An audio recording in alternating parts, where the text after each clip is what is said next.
Elections करीब आते ही मोदी सरकार के ओछे हथकंडे शुरू हो गए। इन्फोर्समेंट डिवीजन इंडिया ने 1 नवंबर की रात आम आदमी पार्टी के वजीर अरविंद केजरीवाल के घर रेड के दौरान गिरफ्तार किया। तफसीलात के मुताबिक आम आदमी पार्टी के सदर की गिरफ्तारी के बाद उनकी कोर्ट में तफ्तीश जारी है। पार्टी के वजीर कुमार आनंद का कहना है कि बीजेपी आम आदमी पार्टी को निशाना बनाने के लिए ये हरबे इस्तेमाल कर रही है।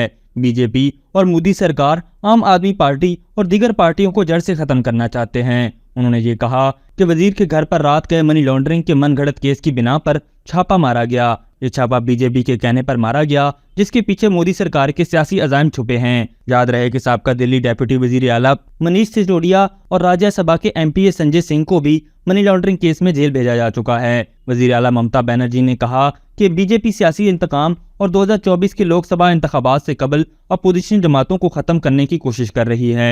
तजिया निगारों का मानना है कि मोदी सरकार इक़्तिदार के नशे में अपने ही देश के लीडरों को निशाना बना रही है और इसी वजह से दुनिया भर में खालिस्तान की तहरीक भी जोर पकड़ती जा रही है।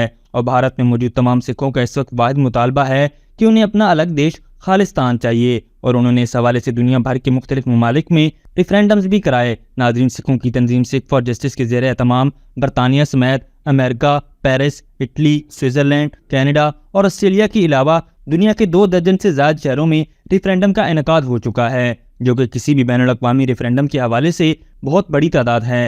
नाज़रीन, इन रेफरेंडम्स में सिख कम्यूनिटी ने दुनिया भर को पैगाम पहुँचाया है कि भारतीय हुकूमत सिखों के खिलाफ किस तरह मजालिम ढा रही है और कितनी सफाकी के साथ नस्ल कुशी जैसे हरबे आजमा रही है।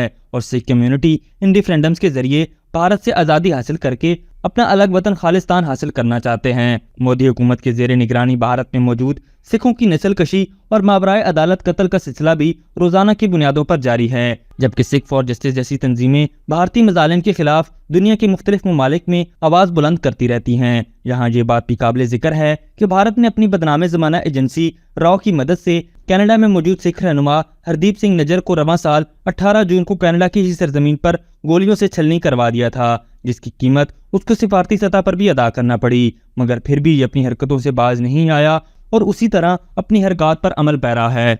अभी तक के लिए सिर्फ इतना ही। मजीद दिलचस्प और ताज़ा तरीन खबरों से आगाह रहने के लिए हमारे चैनल इस्लामाबाद इंसाइडर को सब्सक्राइब करना मत भूलिए। और अगर हमारी ये वीडियो आपको अच्छी लगी है तो इसे लाइक कर दें और अपनी कीमती राय का इजहार नीचे दिए गए कमेंट सेक्शन में ज़रूर करें।